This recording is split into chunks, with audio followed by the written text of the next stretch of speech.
الحمد لله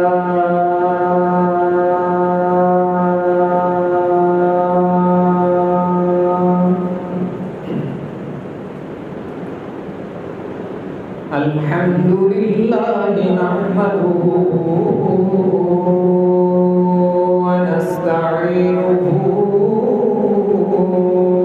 ونستغفره ونؤمن به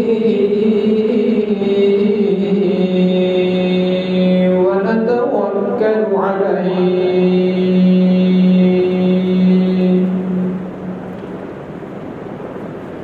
ونعوذ بالله من شرور أنفسنا ومن سيئات أعمالنا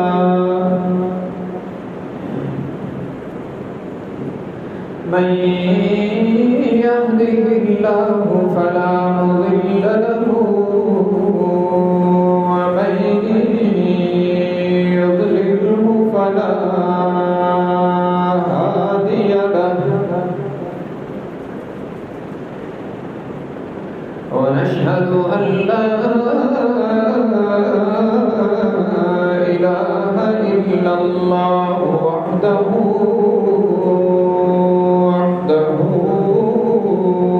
لا شريك له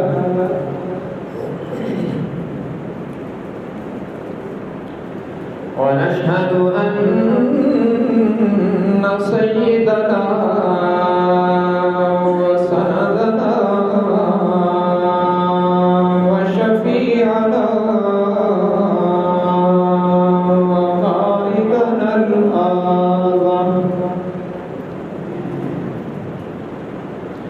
وهادينا ومرشدنا ومهوانا ومرجانا ومولانا محمدا عبده ورسوله أرسله بالحق بشيرا ونذيرا وداعيا إلى الله بإذنه وسراجا منيرا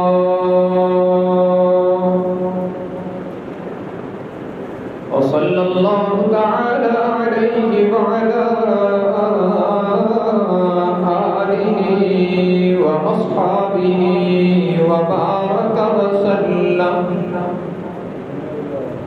وبارك وسلم تسليما كثيرا كثيرا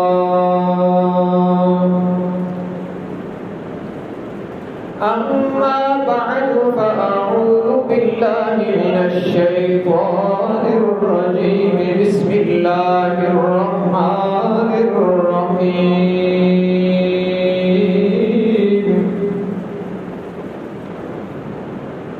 ولا تحسبن الذين قتلوا في سبيل الله أمواتا بل أحياء عند ربهم يرزقون وقال الله تبارك وتعالى في كلام المقدس على مقام آخر كنتم خير أمة أخرجت للناس تأمرون بالمعروف وتنهون عن المنكر وتؤمنون بالله ولو آمن أهل الكتاب لكان خيرا لهم منهم المؤمنون وأكثرهم الفاسقون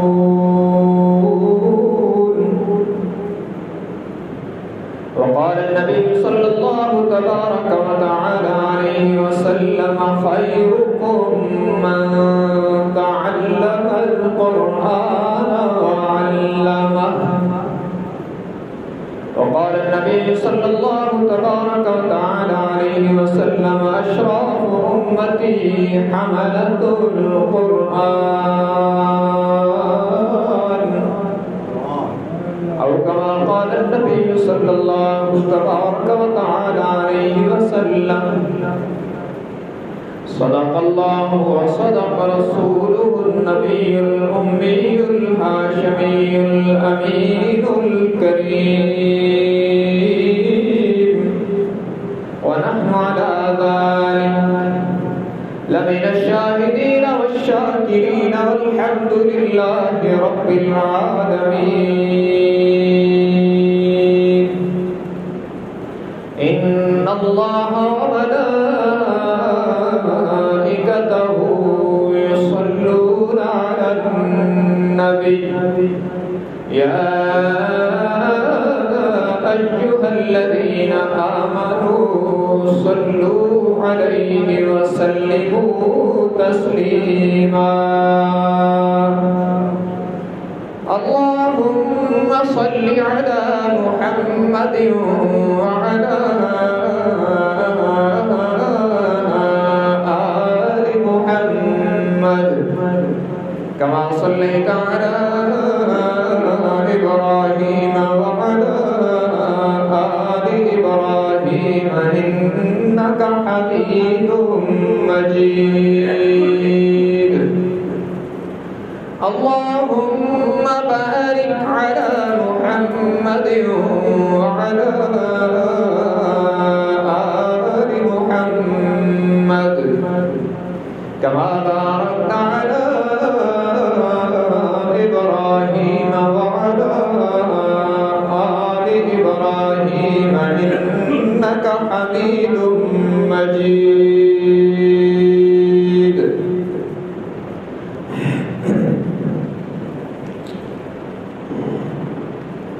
حاضرین کرام،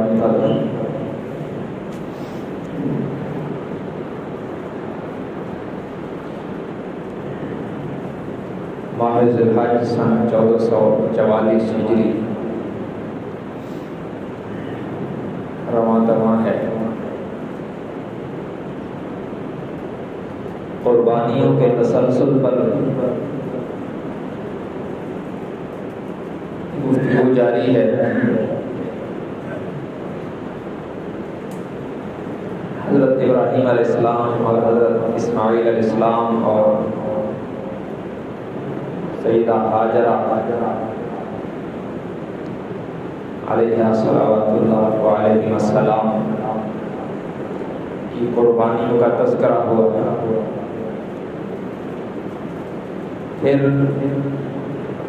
ناشر قرآن جناب عثمان بن عفان رضی اللہ عنہ کی قربانیوں کا ذکر شروع ہوا. اس شخص کی بے مثال خدمات اور نہ مٹنے والی قربانیاں ہیں اسلام کی خدمت کے لیے. آج حضرت عثمان کے حوالہ سے دو تین باتیں عرض کرنی. حضرت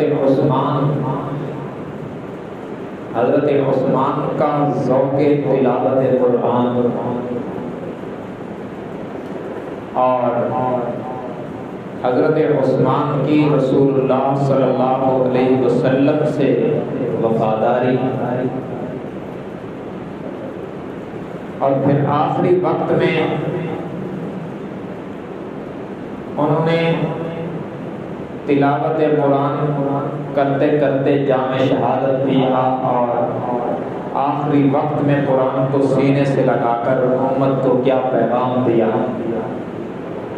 قرآن کی تقدیس کا آج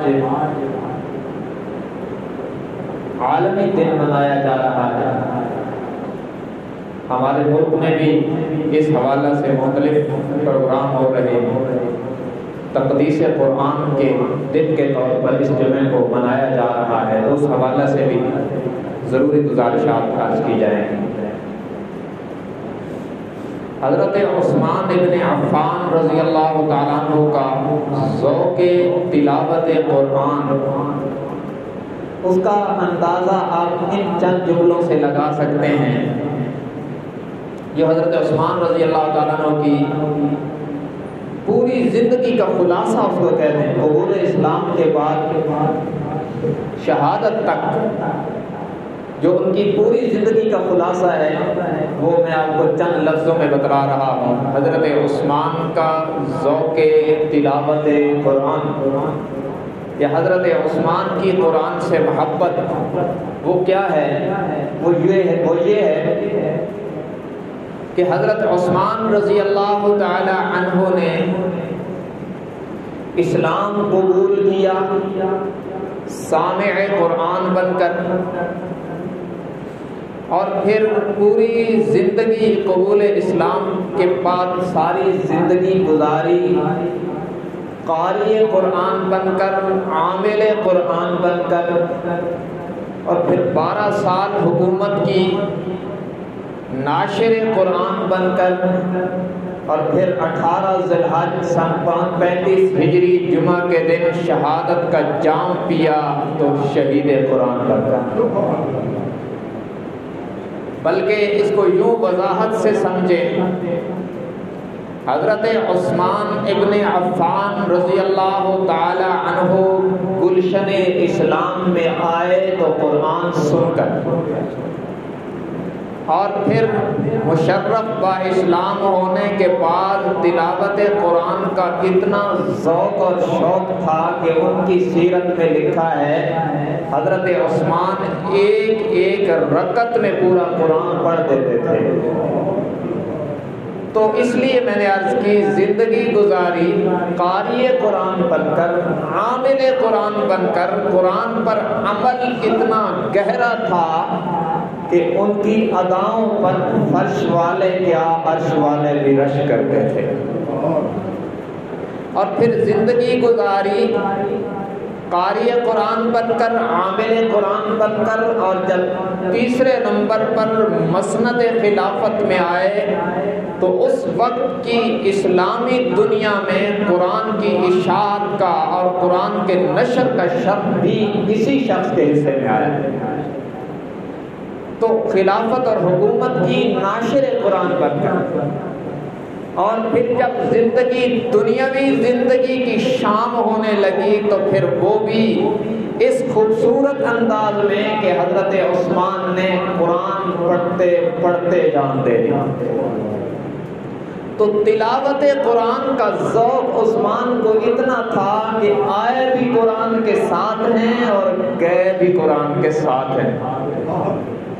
یہ سعادت شاید کسی اور کے حصے میں اس طرح آئی ہو کہ وہ آیا تو قرآن سنتا ہوا آیا اور گیا تو قرآن پڑھتا ہوا گیا۔ آتے بھی قرآن ساتھ ہے، جاتے بھی قرآن ساتھ ہے۔ اور شاید یہی اللہ کو یہ انداز اتنا پسند آیا کہ عظمت قرآن پر جو اہم ترین روایت ہے وہ بھی حضرت عثمان سے، خیرکم من تعلم القرآن وعلمہ۔ یہ جو حدیث شریف ہے جس میں آپ علیہ السلام نے فرمایا تم میں سے بہترین وہ ہے جو قرآن پڑھے اور پڑھائے، قرآن سیکھے اور سکھائے، اس روایت کے راوی بھی حضرت عثمان ہے۔ تو روایت امت کو دی اور پوری زندگی اس روایت کا عملی نقشہ پیش کر رہی ہے۔ تو ان کا ذوق تلاوت اتنا ہے کہ ان کا اول آخر قرآن ہے، نام عثمان ہے، اول اور آخر قرآن ہے۔ یہ رب کی شان ہے، جسے چاہا در پہ بلا لیا اور جسے چاہا اپنا بنا لیا، یہ اس کی مرضی ہے۔ وہ جب چاہتا ہے نا تو پھر حبشے کے کالے بلال کو بلا کر دامن مصطفیٰ سے وابستہ کر دیتا ہے، اور وہ نہ چاہے تو قریب رہنے والے بھی محروم رہ جاتے ہیں۔ اللہ الصمد ہے، وہ بے نیاز ہے، اس کی مرضی چلتی ہے، کوئی اسے مجبور نہیں کر سکتا۔ تو ذوق تلاوت ان کا یہ ہے جس کی جھلک میں نے آپ کو دکھا دی۔ اور رسول اللہ صلی اللہ علیہ وسلم سے وفاداری یہ ہے کہ آپ نے صحابہ کرام کو مختلف فتنوں سے آگاہ کیا، مختلف آزمائشوں سے آگاہ کیا۔ اسی میں فرمایا کہ تم پر بڑی آزمائشیں آئیں گی، اس وقت تم امیر کی اطاعت کرنا ہدایت پر رہو گے۔ صحابہ کرام میں سے کسی نے پوچھ لیا، یا رسول اللہ اس وقت ہمارا امیر کون ہوگا؟ تو ایک شخص دور سے آتا دکھائی دیا۔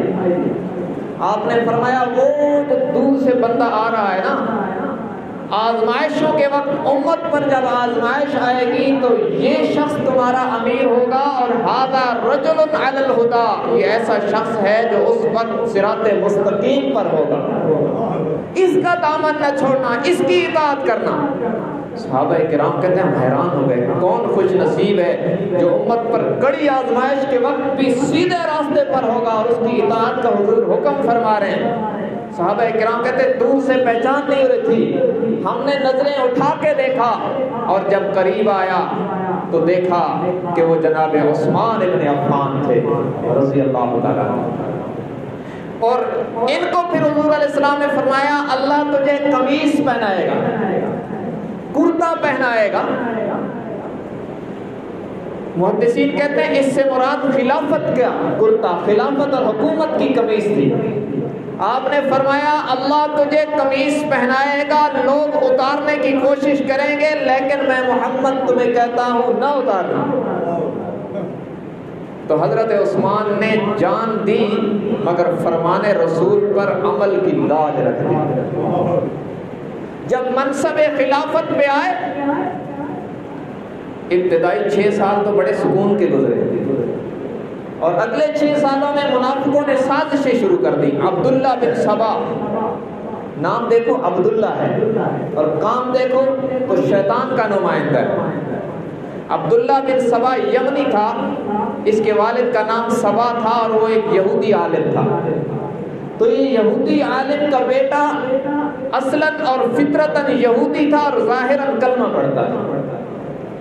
اس نے یہ اس سازش کی قیادت کی جس کا مقصد تھا کہ مسلمانوں کے مرکز کو تار تار کر دیا جائے، ان کی حکومت کمزور کر دی جائے، انہیں آپس میں لڑا دیا جائے۔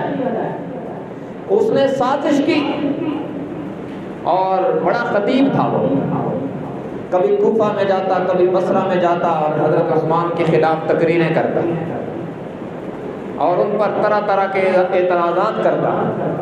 اس سے یہ بھی معلوم ہو گیا کہ صحابہ پر اعتراض کرنا اول سے یہودیوں کا شیوہ ہے۔ تو بالآخر اس نے ایک جماعت تیار کی جس کا مقصد حضرت عثمان رضی اللہ تعالیٰ عنہ کو منصب خلافت سے ہٹانا تھا، کیونکہ یاد رکھیں خلفائے راشدین یعنی حضرت ابو بکر، عمر، عثمان، علی رضی اللہ عنہم اجمعین، ان چاروں کے دور میں سب سے زیادہ جو اسلام نے ترقی کی وہ حضرت عثمان کا دور ہے۔ میں آپ کو پوری ڈیٹیل عرض کر دیتا ہوں۔ حضور علیہ السلام کی جب وفات ہوئی تو اسلام کا پرچم جس رقبے پر لہرا رہا تھا اس کی مقدار تھی 9 لاکھ مربع میل۔ حضرت ابوبکر صدیق رضی اللہ تعالیٰ عنہ نے تقریباً 2.25 سال تک حکومت کی اور ان کے دور حکومت میں یہ رقبہ بڑھ کر 11 لاکھ مربع میل ہو گیا۔ امت کے پہلے خلیفہ حضرت ابوبکر، ان کے بعد دوسرے خلیفہ حضرت عمر، انہوں نے 10 سال 2 ماہ اور 10 دن حکومت کی اور ان کی دور حکومت میں یہ 11 لاکھ مربع میل بڑھ کر 22 لاکھ مربع میل ہو گیا۔ تو 10 سالوں میں 11 لاکھ مربع میل فتح ہوا حضرت عمر کے دور میں۔ ان کے بعد حضرت عثمان رضی اللہ تعالیٰ عنہ منصب خلافت پہ آئے اور انہوں نے حکومت کی 11 سال 11 ماہ اور 18 دن، تو تقریباً 12 سال 12 دن کم۔ ان کے دور حکومت میں یہ 22 لاکھ مربع میل کا رقبہ بڑھ کے 44 لاکھ، یعنی حضرت عثمان اکیلے کی حکومت میں 12 سالوں میں 22 لاکھ مربع میل فتح ہو۔ اور پھر حضرت علی کے دور میں رضی اللہ تعالیٰ عنہ، یاد رکھنا یہ بات، ہمیں جیسے حضرت ابو بکر عمر عثمان سے عقیدت ہے ایسے ہی حضرت علی سے عقیدت ہے۔ ان کے بارے میں کسی کے دل میں ذرہ بھی میل آئے گا تو اللہ کے نبی کے فرمان کے مطابق وہ منافق ہوگا۔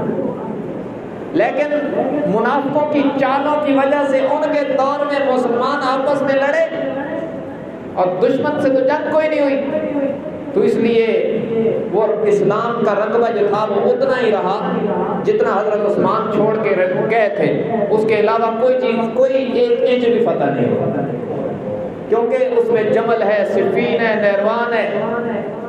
وہ جنگیں ہوئی، بدقسمتی سے دونوں طرف مسلمان شہید ہوئے، جمل اور صفین میں تو نیروان خارجیوں سے لڑی گئی جو حضرت علی سے دشمنی اور بغض رکھتے تھے بدبخت، تو کوئی علاقہ فتح نہیں ہوا۔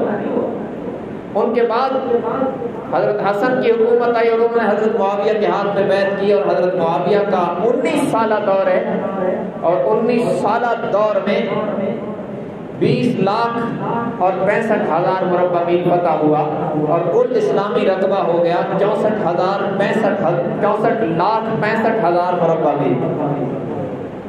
تو یہ 19 سالوں میں حضرت معاویہ کے 19 سالوں میں 20 لاکھ اور 65,000 مربع میل فتح ہوئی۔ لیکن سب سے زیادہ جو اس میں فتوحات ہیں وہ حضرت عثمان کے دور میں ہوئی ہیں، 12 سالوں میں 22 لاکھ مربع میل فتح ہوئی۔ حضرت معاویہ کے 19 سالہ دور میں اتنا رقبہ فتح نہیں ہوا جتنا حضرت عثمان کے 12 سالہ دور میں فتح ہوا۔ اس لیے منافقوں اور یہودیوں کو یہ بات اچھی نہ لگی اور وہ جلنے لگے، تو انہوں نے سازش کی کہ عثمان کو کسی طرح منصب سے الگ کر دیا جائے۔ تو یہ عبداللہ بن سبا یہودی نے سازش کی، اور بالآخر اس سازش کو عملی جامہ پہنانے کے لیے انہوں نے حج کے دن منتخب کیے۔ اس کی وجہ یہ تھی کہ اکثر صحابہ کرام حج پہ چلے جائیں گے، مدینہ منورہ خالی ہوگا، تو ہمیں اپنی سازش پر عمل کرنے میں کوئی رکاوٹ نہیں ہوگی۔ حضرت عثمان رضی اللہ تعالیٰ عنہ بہت نرم دل آدمی تھے، اور بعض شکوک و شبہات پر کسی کو پکڑنے کو اچھا بھی نہیں سمجھتے تھے، اس لیے اس فتنے کے آگے کوئی دیوار نہ لگی۔ تو ایام حج میں جب صحابہ کرام کی جمعیت حج پہ چلی گئی، تو ذیقعدہ کے دنوں میں یہ شخص ہے عبداللہ بن سبا، اس کی جو ٹیم تھی وہ چند سو لوگ تھے، وہ ذیقعدہ کے ایام میں شروع میں مدینہ منورہ داخل ہوئے، اور جمعہ کے دن حضرت عثمان رضی اللہ تعالیٰ عنہ مسجد نبوی کے ممبر پر خطبہ دے رہے تھے۔ تو یہ شخص، اس کی پارٹی مسجد نبوی کے اندر آئی اور حضرت عثمان کی تقریر کے دوران شور مچانا شروع کر دیا کہ آپ خطبہ بند کریں، ہم آپ کی بات نہیں سننا چاہتے۔ آپ دیکھیں حضرت عثمان کا صبر، سارے صحابہ میں شاید صبر عثمان بے مثال ہے، جو سارے اختیار ہونے کے باوجود موت پسند کرتا ہے لیکن بے صبری نہیں کرتا۔ آخر 44 لاکھ مربع میل کا اکیلا امیر المومنین ہے، اس کے اشارے پر چند 100 باغیوں کا ملیا میٹ کر دیا جاتا، لیکن صبر عثمان کمال کا ہے۔ عثمان کی وفا رسول اللہ صلی اللہ علیہ وسلم کے فرامین سے اور رسول اللہ کے شہر سے بے مثال اور باکمال۔ مسجد نبوی کے ممبر پر 44 لاکھ مربع میل پر حکومت کرنے والا خلیفہ وقت خطبہ دے رہے، اور وہ باقی ادھر سے شور، عثمان خطبہ بند کرو، ہم آپ کی بات نہیں سننا چاہتے۔ ادھر سے کسی نے آواز دی عثمان خطبہ بند کرو، ہم آپ کی آواز نہیں سننا چاہتے۔ جو چند صحابہ کرام موجود تھے، 17 یا 18 جو بڑے بڑے صحابہ ہیں وہ موجود تھے، انہوں نے سوالیہ نظروں سے حضرت عثمان کو دیکھا کہ کیا ہو رہا ہے، آپ اجازت دیں۔ حضرت عثمان نے فرمایا خبردار، میری وجہ سے کوئی مسجد نبوی میں فساد نہ کرے۔ تو باغی آگے بڑھا، ایک بدبخت آگے بڑھا۔ حضرت عثمان کے ہاتھ میں وہ عصا تھا، وہ لاٹھی تھی جس پر ہاتھ مبارک رکھ کے حضور صلی اللہ علیہ وسلم خطبہ دیا کرتے تھے۔ پھر حضرت ابو بکر، پھر حضرت عمر، اور اب حضرت عثمان اسی پہ ہاتھ رکھ کے خطبہ دے رہے تھے۔ ایک بدبخت آگے بڑھا اور اس نے حضرت عثمان کے ہاتھ سے لاٹھی لے کر توڑ دی۔ پہلی ضرب جو حضرت عثمان کے دل پر لگی وہ یہ کہ ان کے 3 محبوبوں کی یاد تھی جس لاٹھی سے وابستہ، وہ ان کے ہاتھ سے لے کر توڑ دی۔ مگر حضرت عثمان نے فرمایا خبردار، کوئی میرے دفاع میں مسجد نبوی اور مدینہ منورہ میں شور و فساد نہ کرے۔ صبر عجیب ہے۔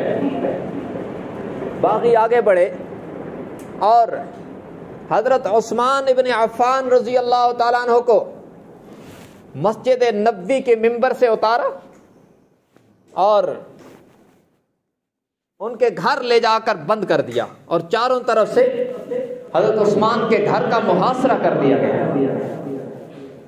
آپ دیکھیں نا، با اختیار آدمی ہے لیکن انہیں گھر میں بند کر دیا گیا، اور وہ مسجد نبوی جس کی زمین خرید کر عثمان نے وسیع کیا تھا، عثمان آج اتنا مظلوم ہے کہ انہیں مسجد نبوی کی سرزمین پر سجدے کی اجازت بھی نہیں، مدینہ منورہ کی گلیوں میں گھوم پھر بھی نہیں سکتے۔ اور یہ عثمان وہ عجیب آدمی ہے، وہ بے مثال اور باکمال آدمی ہے جنہوں نے اہل مدینہ کے لیے، مسلمانوں کے لیے پانی کا میٹھا کنواں خرید کے وقف کیا تھا۔ جب مسلمان مدینہ منورہ آئے تھے تو پانی کا میٹھا کنواں ایک ہی تھا، بئر روما، جو ایک یہودی کا تھا، اور وہ پانی بیچتا تھا۔ اور جب مسلمان وہاں پانی بھرنے جاتے اور خصوصاً مسلمانوں کی خواتین جاتی تو وہ یہودی لڑکے طرح طرح کے جملے کستے تھے۔ حضور علیہ السلام کا دل شدید دکھی ہوا اور آپ نے فرمایا جو شخص یہ کنواں خرید کے وقف کرے گا میں اس کی جنت کی ضمانت دیتا ہوں۔ حضرت عثمان رضی اللہ تعالیٰ میں چلے گئے اس یہودی کے پاس کہ کنواں بیچنا ہے۔ اس نے اولاً کہا کہ نہیں، میں نے نہیں بیچنا، کیونکہ وہ تو اس سے کاروبار کر رہا تھا، پانی بیچتا تھا۔ تو حضرت عثمان رضی اللہ تعالیٰ عنہ سے فرمایا کہ تم آدھا بیچ دو، آدھا آپ کی ملکیت میں رہے، آدھا میری ملکیت میں رہے۔ اس کا مطلب یہ تھا کہ ایک دن پانی آپ کا اور ایک دن پانی میرا۔ اس نے کہا ٹھیک ہے، آدھا بیچتا ہوں لیکن آدھے کا 35,000 درہم لوں گا۔ یہ اس وقت کوئی لاکھوں کروڑوں کا ریٹ لگایا تھا اس نے۔ حضرت عثمان نے کہا ٹھیک ہے، 35,000 درہم دوں گا۔ اسے 35,000 درہم دیے اور ایگریمنٹ ہو گیا کہ ایک دن ہمارا ایک دن تمہارا۔ اس کی یہودی کے ذہن میں یہ خیال تھا کہ ایک دن اس کا ہوگا تو یہ مسلمان پانی بھریں گے، اور جب دوسرا دن میرا ہوگا تو میں اپنا پانی بیچا کروں گا، مجھے وہاں سے بھی پیسہ ملے گا اور 35,000 درہم نقد بھی مل جائے گا۔ حضرت عثمان رضی اللہ تعالیٰ عنہ کا جب دن آیا تو انہوں نے اعلان کیا کہ آج سب کے لیے پانی فری ہے، کوئی پیسہ نہ دے۔ تو سارے لوگوں نے، اپنوں نے بیگانوں نے، سب نے پانی بھر لیا، اور جب دوسرا دن یہودی کا آیا تو کوئی بندہ کنویں پر گیا ہی نہیں۔ تو اس نے حضرت عثمان سے کہا کہ آپ سارا کنواں لے لیں، لیکن آدھا کنواں جو میرا ہے نا اس کا بھی 35,000 درہم لوں گا۔ حضرت عثمان رضی اللہ تعالیٰ چونکہ نیکیوں پہ حریص تھے نا، انہوں نے کوئی پسو پیش نہیں کرنا، لو 35,000 درہم، 70,000 درہم دے کر حضرت عثمان نے پورا کنواں خریدا اور وہاں سے پانی کا پیالہ بھرا اور خود اپنے ہاتھوں میں لے کر مسجد نبوی میں آئے۔ حضور علیہ السلام تشریف فرما تھے مسجد نبوی کے اندر، حضرت عثمان کو دور سے آتا اور مسکراتا دیکھا تو حضور بھی مسکرا پڑے۔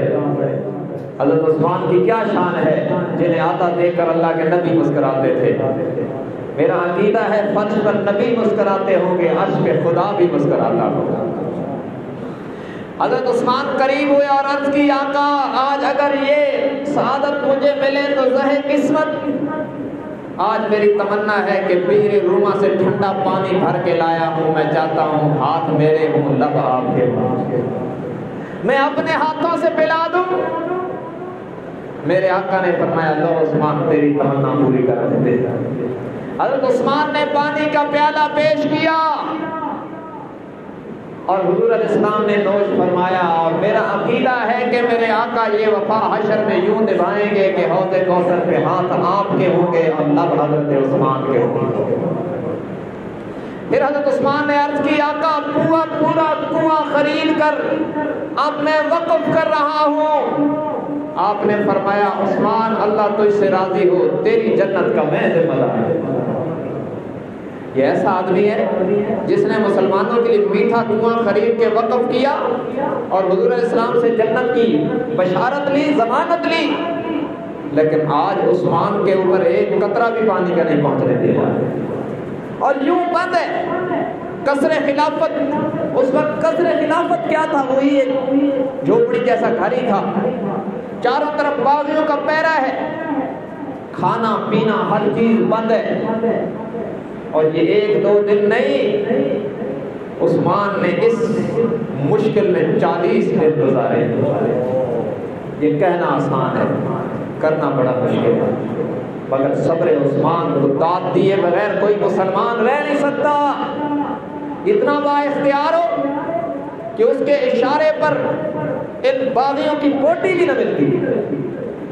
بار بار حضرت علی کی طرف سے کہا جا رہا ہے امیر المومنین اجازت دیں، فرمایا نہیں، میں اپنی جان بچانے کے لیے رسول اللہ کے شہر کی گلیوں میں خون نہیں بہا سکتا، میرے نبی کے شہر کا امن خراب ہو یہ نہیں ہو سکتا۔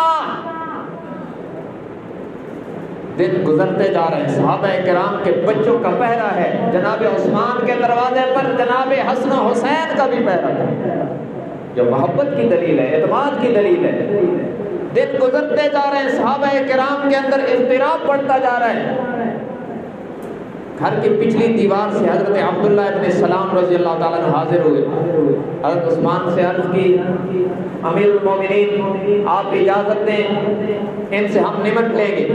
فرمایا نہیں، میری وجہ سے مدینہ منورہ کا امن خراب ہو، میں مر سکتا ہوں، یہ نہیں کر سکتا۔ پھر انہوں نے عرض کی کہ ہم ایسے حالات پیدا کر دیتے ہیں، آپ کو مکہ مکرمہ لے جاتے ہیں۔ فرمایا وہاں سے مہاجر بن کے رسول اللہ کے ساتھ آیا تھا، اپنی ہجرت ختم نہیں کر سکتا، مہاجر بن کے مروں گا۔ انہوں نے عرض کی کہ پھر آپ ایسا کریں، آپ شام چلے جائیں، ہم آپ کو شام لے جاتے ہیں، وہاں تو امیر معاویہ رضی اللہ تعالیٰ عنہ کی حکومت ہے، امن ہے۔ فرمایا جان بچانے کے لیے عثمان رسول اللہ کا شہر نہیں چھوڑ سکتا۔ آپ یہ وفا دیکھیں نا، موت تو سامنے نظر آ رہی ہے، آخری وقت پہ عثمان یہی کہتے ہیں کہ میں جان دے جاؤں گا لیکن رسول اللہ کا شہر چھوڑنا گوارا نہیں، یہیں پہ مروں گا، کوئی پیشکش قبول نہیں۔ اور وقت گزرتا جا رہا ہے، پیاس بھوک ستا رہی ہے، کوئی پانی لانے کی کوشش کرتا ہے تو باغی تیر مار کے مشکیزیں پھاڑ دیتے ہیں۔ امت نے بڑی بے وفائی کی ہے، یاد رکھنا۔ میں ماہ محرم کے شہیدوں کی عظمت کو سلام کرتا ہوں اور ان کی مظلومیت ہمارے دلوں کو رنجیدہ کرتی ہے، لیکن بے انصافی یہ ہے کہ ہر چوک پر، چوراہے پر، دکان پر، مکان میں جہاں 3 دن پانی بند ہوا وہاں کے تذکرے تو ہوتے ہیں، لیکن 40 دن کے بھوک اور پیاس کی شدت میں تڑپ کر شہادت کا جام پینے والے مظلوم عثمان کو کوئی یاد نہیں کرتا۔ یہ کوئی آسان کام تھا اور با اختیار عثمان ہے، لیکن رسول اللہ کے شہر کا امن کتنا بچایا، بھوک اور پیاس کی شدت میں تڑپتا رہا، مگر مجال ہے کہ پیغمبر کے شہر میں عثمان کی وجہ سے ایک پتا بھی ٹوٹا۔ کتنا عجیب صبر ہے اس شخص کا۔ بالآخر مکان کی چھت پہ آئے اور باغیوں سے خطاب کیا، اور آپ ذرا دل کی گہرائی میں جھانک کے دیکھیں عثمان کون ہے۔ قال النبی صلی اللہ علیہ وسلم لکل نبی رفیق ورفیقی فی الجنت عثمان۔ آپ نے فرمایا ہر نبی کا جنت میں ایک خاص ساتھی ہوگا، اور میرا خاص دوست جنت میں عثمان ہوگا۔ باغیوں سے خطاب کر کے فرمایا، او باغیوں، کیا تمہیں پتہ نہیں میں اسلام کے اندر سب سے پہلے آنے والوں میں شامل ہوں؟ کیا تمہیں پتہ نہیں میں وہی عثمان ہوں جسے کئی بار رسول اللہ نے جنت کی بشارتیں دی ہیں؟ کیا تم جانتے نہیں ہو میں وہی عثمان ہوں جسے یکے بعد دیگر رسول اللہ صلی اللہ علیہ وسلم نے اپنی 2 صاحبزادیاں عطا فرمائی، اور میرے بارے میں فرمایا اگر میری 40 بیٹیاں ہوتی اور یوں وفات پاتی رہتی تو میں یکے بعد دیگر ساری عثمان کے نکاح میں دیتا، مگر باقی بضد ہیں۔ کہا آپ منصب خلافت سے دستبردار ہو جائیں تو تب بات بنے گی، ورنہ نہیں۔ حضرت عثمان نے فرمایا مجھے رسول اللہ صلی اللہ علیہ وسلم نے فرمایا تھا اللہ تجھے خلافت کا قمیص پہنائے گا، منافق اتارنے کی کوشش کریں گے مگر عثمان سے نہ اتارنا۔ فرمایا باغیوں میں مر جاؤں گا مگر رسول اللہ کے فرمان پہ آنچ نہیں آنے دوں گا۔ یہ اس انداز کا خطبہ دیا مگر باغیوں نے ایک نہ سنی۔ پھر وہ وقت بھی آیا جب جناب علی المرتضی شیر خدا اسد اللہ کرم اللہ رضی اللہ عنہ، شیر خدا جناب علی المرتضی حاضر ہوئے اور عرض کیا امیر المؤمنین آپ اجازت دے دینا ان مٹھی بھر باغیوں کا ملیا میٹ کر دیا جائے گا، انہیں صاف کر دیا جائے گا۔ فرمایا علی بھائی آپ کے تعاون کا بہت شکریہ، لیکن یہ زیادہ سے زیادہ میری جان لینا چاہتے ہیں، میں اپنی جان بچانے کے لیے رسول اللہ کے شہر کا امن خراب نہیں کر سکتا۔ حضرت علی رضی اللہ تعالیٰ عنہ نے عرض کی امیر المومنین اتنے دن سے آپ کو بھوکا پیاسا رکھا گیا، آپ کی تکلیف دیکھی نہیں جا سکتی، آپ کا حزن و ملال دیکھا نہیں جا رہا۔ فرمایا علی ٹھیک ہے اتنے دنوں سے مجھے بھوکا پیاسا رکھا ہے، لیکن آج میری ساری بے قراری قرار میں بدل گئی، سارا اضطراب خوشیوں میں بدلا ہوا ہے۔ عرض کیا وہ کیسے؟ فرمایا ابھی فجر کی نماز کے بعد تلاوت کرتے ہوئے اللہ کا قرآن پڑھتے ہوئے جب اچانک میری آنکھ لگی تو میں نے دیکھا خواب میں رحمت للعالمین مسکراتے ہوئے تشریف لائے ہیں۔ آپ صلی اللہ علیہ وسلم نے فرمایا عثمان 2 راستے ہیں تیرے لیے، ایک راستہ ہے جذبات والا اور ایک راستہ ہے صبر والا۔ جذبات والا راستہ یہ ہے آپ بارگاہ الہی میں ہاتھ اٹھا دو اور ان باغیوں کے خلاف دعا کر دو، زمین پھٹے گی سارے باغی غرق ہو جائیں گے۔ اور دوسرا راستہ ہے صبر والا کہ آپ برداشت کر لیں، اگر آپ صبر کریں گے تو میری طرف سے بشارت ہے کہ جو آپ نے روزہ رکھا ہوا ہے آج جنت میں آپ کی افطاری کا انتظام میرے دسترخوان پہ ہو چکا ہے۔ حضرت عثمان کہتے ہیں علی بھائی میں نے دوسرے راستے کا انتخاب کیا ہے۔ اور پھر رسول اللہ صلی اللہ علیہ وسلم نے اپنا مبارک ہاتھ یوں کر کے میرے سینے پہ رکھا، جب آپ کا ہاتھ میرے سینے پہ آیا تو میرے دل میں ٹھنڈ پڑ گئی اور ساری بھوک پیاس ختم ہو گئی۔ میں اب بھی رسول اللہ صلی اللہ علیہ وسلم کے مبارک ہاتھ کی ٹھنڈک محسوس کر رہا ہوں۔ آپ تشریف لے جائیں۔ حضرت علی رضی اللہ تعالیٰ عنہ واپس چلے گئے۔ شام کا وقت آیا، باغی دیوار پھلانگ کے اندر آئے ہیں۔ حضرت عثمان آج 40 بار قرآن مکمل کر چکے ہیں، 41ویں بار قرآن کا آغاز کر چکے ہیں۔ واہ عثمان، تیرا ذوق تلاوت کتنا اعلیٰ ہے۔ 41ویں بار قرآن کا آغاز ہے، پہلا پارہ کھولا ہوا، پڑھتے ہوئے پہنچے فَسَيَكْفِيكَهُمُ اللَّهُ وَهُوَ السَّمِيعُ الْعَلِيمُ۔ قرآن کی آیت عثمان کی زبان پر، اور ادھر باغی دیوار پھلانگ کے اندر آئے ہیں۔ پہلا نیزہ مارا ایک بدبخت نے، عثمان کے جسم سے خون کا فوارہ نکلا تو اسی آیت کے الفاظ میں سما گیا، اور پھر انہوں نے نیزوں کی بارش کر دی۔ عثمان زخموں سے گھائل ہو کر جب گرے ہیں تو بڑی تختی والا قرآن تھا، عثمان آخری وقت بھی قرآن کے دامن میں جا کے گرے ہیں۔ آخری وقت میں عثمان نے قرآن کے دامن میں گر کر، اور قرآن نے عثمان کو اپنی جھولی میں لے کر بتا دیا کہ عثمان اور قرآن قیامت کی صبح تک جدا نہیں ہوں گے۔ اس انداز میں جناب عثمان ابن عفان رضی اللہ تعالیٰ عنہ نے جام شہادت نوش کر لیا۔ ان کی بیوی چھڑانے کے لیے آگے بڑھی، باغی نے نیزہ مار کر اس کی 3 انگلیاں کاٹ کے پھینک دی۔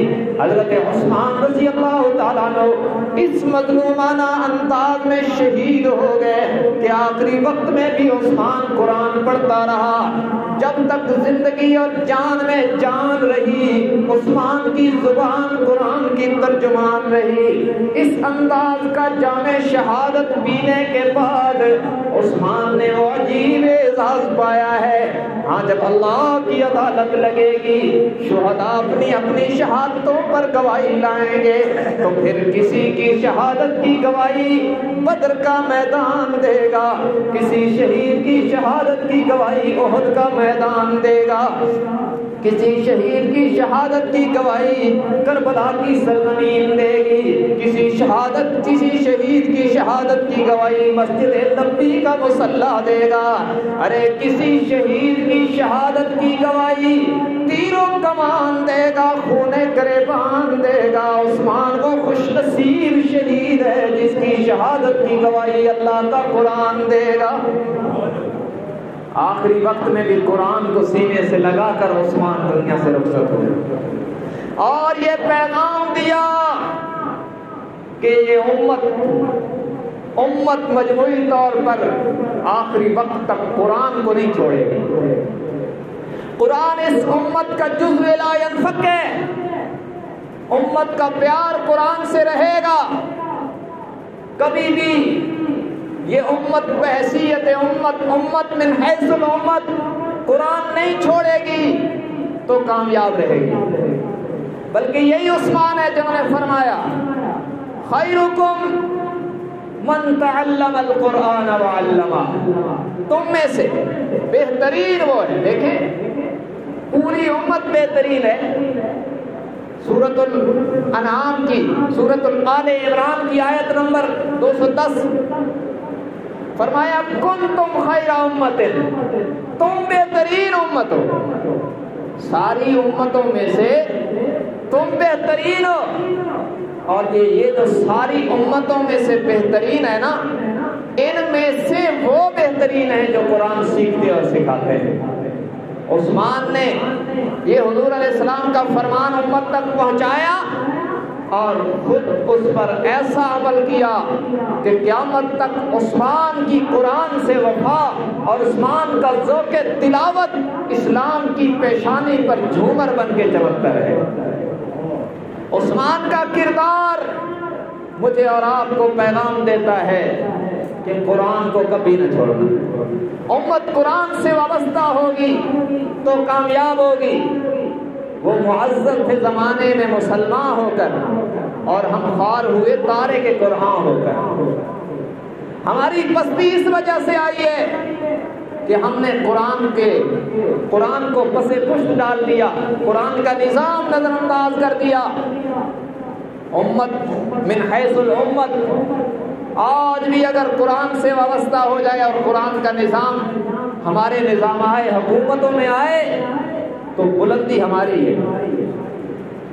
یہ بدبخت جو قرآن کی توہین کرتے ہیں نا، ہمارا تاثر چیک کر دیں گے کہ کس حد تک ان میں غیرت رہ گئی۔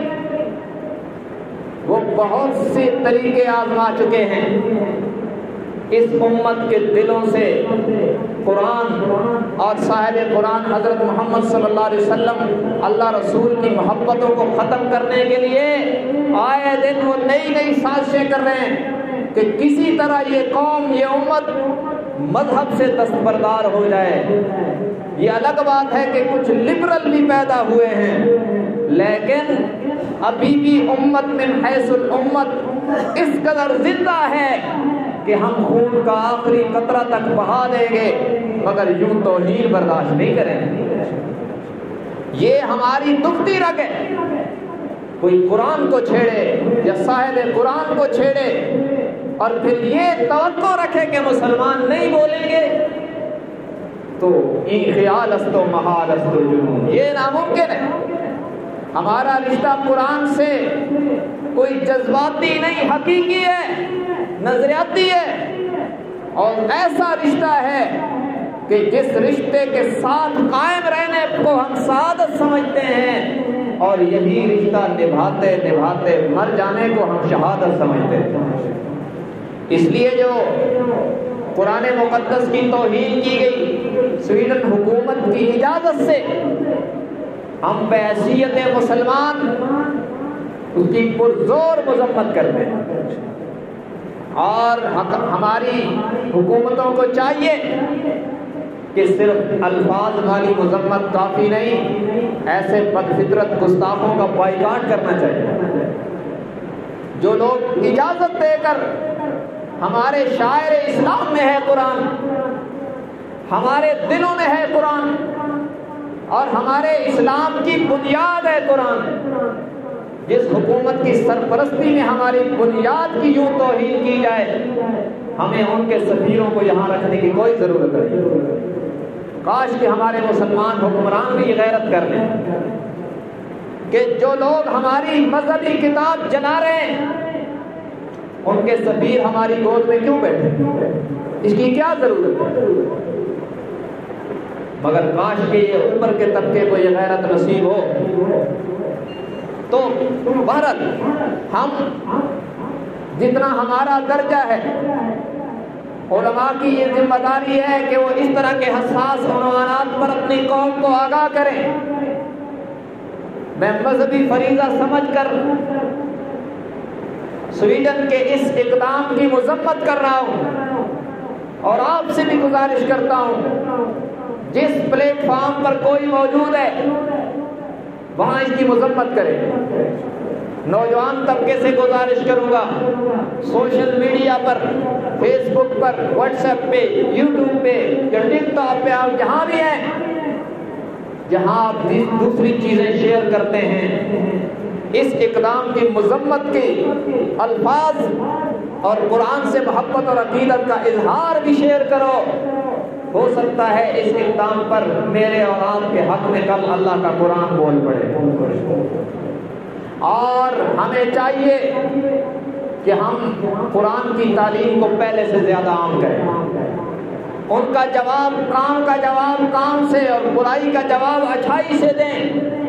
قرآن کی تعلیم کو پہلے سے زیادہ عام کریں، تلاوت شیئر کیجئے، ترجمہ شیئر کیجئے، اور اپنا ذوق تبدیل کیجئے۔ 24 گھنٹوں میں آپ کتنا وقت سوشل میڈیا پر فضولیات کو دیتے ہیں، کچھ وقت خدا کے قرآن کو بھی دیں اور تلاوتیں شیئر کریں۔ اس وقت حال یہ ہے کہ یوٹیوب پر اگر کوئی گانا آتا ہے نا تو اس کے ملین ویوز ہوتے ہیں، اور اگر کوئی تلاوت آتی ہے تو اس کے 100 ویوز ہوتے ہیں۔ یہ چیزیں جب وہ دیکھتے ہیں تو وہ کہتے ہیں یہ امت قرآن چھوڑ چکی ہے، لیکن یاد رکھنا یہ امت بدعمل ہو سکتی ہے، مجموعی طور پر امت بے غیرت نہیں ہے۔ ہم قرآن سے محبت کرتے تھے، کرتے ہیں اور انشاءاللہ کرتے رہیں گے۔ اس لیے سویڈن کے اندر یہ جو قرآن کی توہین ہوئی، ہم سب اس کی مذمت کرتے ہیں، کیونکہ ٹھیک ہے نا، ہم سب اس کی مذمت کرتے ہیں اور اللہ رب العزت سے مسجد میں بیٹھ کر یہ عہد کرتے ہیں اگر ہمارا بس چلا کہیں تو اس سے گستاخوں سے انتقام لیں گے انشاءاللہ۔ جو قرآن جلاتے ہیں یاد رکھیں، قرآن جلانے والوں کو جہنم جلائے گی، وہ خود جل جائیں گے۔ قرآن وہ کتاب ہے جس کی صدائیں حشر کے میدان تک گونجتی رہیں گی۔ یہی تو وہ کتاب ہے کہ حشر کے میدان میں بھی قرآن کے قاری اور حافظ کو کہا جائے گا اقرا فرتقے، آج تو یہاں بھی پڑھتا جا اور جنت کی سیڑھیاں چڑھتا جا۔ ارے تم کہاں مٹا پاؤ گے؟ یہ تو وہ کتاب ہے جس کی تلاوت کو جنت میں بھی کوئی بند نہیں کر سکتا۔ تم یہاں جلا کے سمجھتے ہو کہ ہم بڑا کارنامہ کر لیں گے؟ ہماری کتاب ازلی اور ابدی ہے۔ جب کچھ نہیں تھا، زمین و آسمان کو بنانے سے پہلے بھی قرآن کی تلاوت خدا کر رہا تھا، اور جب کچھ نہیں رہے گا تب بھی میری مذہبی کتاب کی تلاوت جاری رہے گی۔ تم مٹ جاؤ گے، سویڈن اور دیگر جگہ رہنے والے گستاخ کافروں، تم مٹ جاؤ گے، قرآن نہیں مٹے گا، قرآن نہیں مٹے گا، یہ باقی رہے گا۔ ہاں، میں اپنے آپ کو بھی اور آپ کو بھی کہتا ہوں، میرا حصہ تیرا حصہ اگر قرآن کی اشاعت میں پڑ گیا تو ہمارا کام بن جائے گا، باقی قرآن ہمارا محتاج نہیں۔ یہ اللہ کی صفت اور اللہ کا کلام ہے، اور اللہ نے کچھ سینوں کو، کچھ شخصیات اور کچھ لوگوں کو اس کی خدمت کے لیے چن کر منتخب کر رکھا ہے، وہ قیامت کی صبح تک قرآن کی عظمت کا پہرا دیتے رہیں۔ تو بہرحال قرآن کی خدمت کو، قرآن کی تعلیم کو عام کیجیے، اور جس فورم پر کوئی ہے سویڈن کے اس اقدام کی مذمت کریں، قرآن کی تلاوتوں کو شیئر کریں، قرآن کی عظمت والی حدیثوں کو شیئر کریں، تاکہ اس کار خیر میں ہمارا بھی حصہ ہو جائے۔ اللہ تبارک و تعالی ہم سب کو دین حق کی صحیح سمجھ اور اس پر عمل کی توفیق عطا فرمائے۔ وآخر دعوانا ان الحمد للہ رب العالمین۔